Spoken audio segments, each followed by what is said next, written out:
Welcome to Breakthrough 8, and this one is pretty juicy.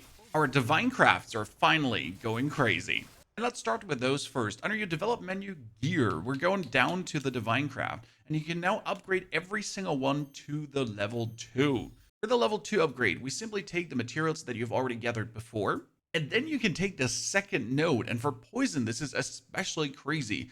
Execution deals damage one more time during this effect.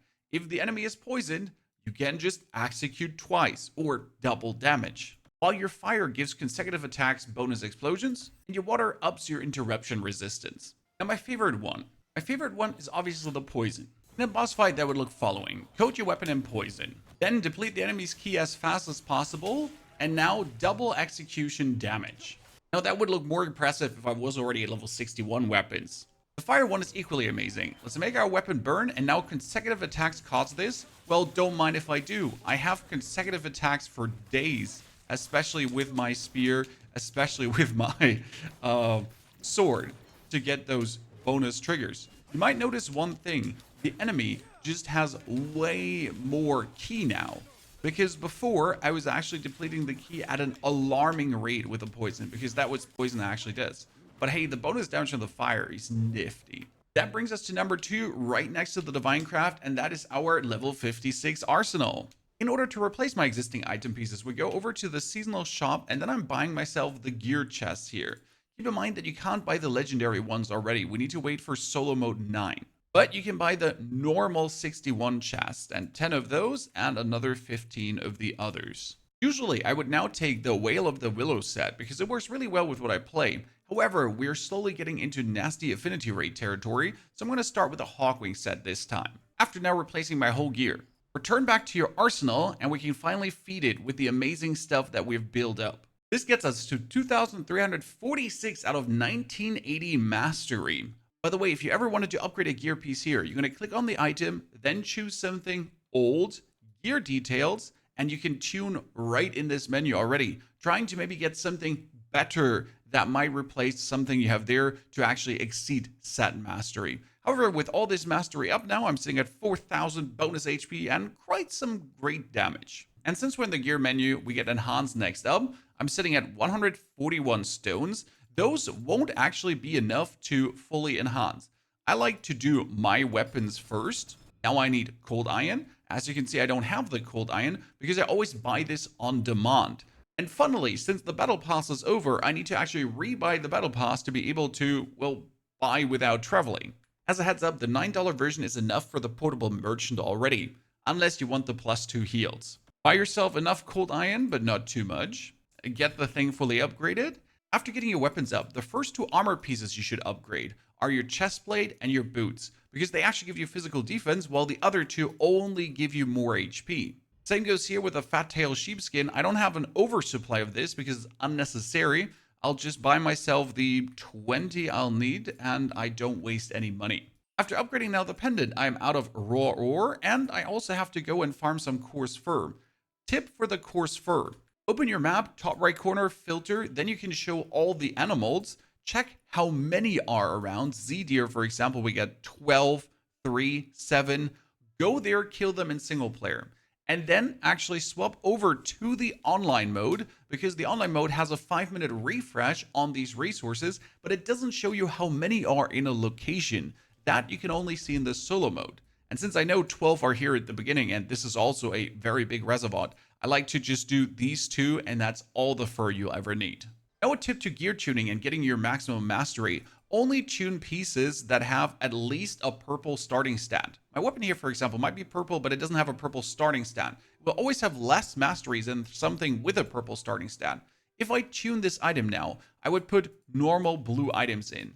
I wouldn't go for anything fancy, right? I wouldn't try to go for the bonus tuning materials or the guaranteed golden stats. It's wasted on this weapon. Rather, I'm going to try to get actually like a reasonable weapon like the Bowblade here with that max don't split attack that is already sitting at 167 mastery, and I get the maximum out for my future arsenal. And you technically never want to upgrade an armor piece that has a max HP main stat, because we have enough HP. it would be better to choose something that has critical rate, for example, which is insane. Critical rate helps you so much to deal more damage. Max HP literally just helps you to survive more, but you have more than enough HP. Then let's not forget to upgrade our martial arts, which is one of the biggest gains of damage that you can have. But not only a gain of damage, in the improvement guide, you finally get more challenges unlocked to work your way towards the final chests here. I only sit at 47 out of 50 because I've been lazy on the DPS and the heal ranged, but you should certainly work on getting all of them possibly unlocked because those 20 inner way pages will go a long way. Talents this time has nothing to offer because we're maxed out.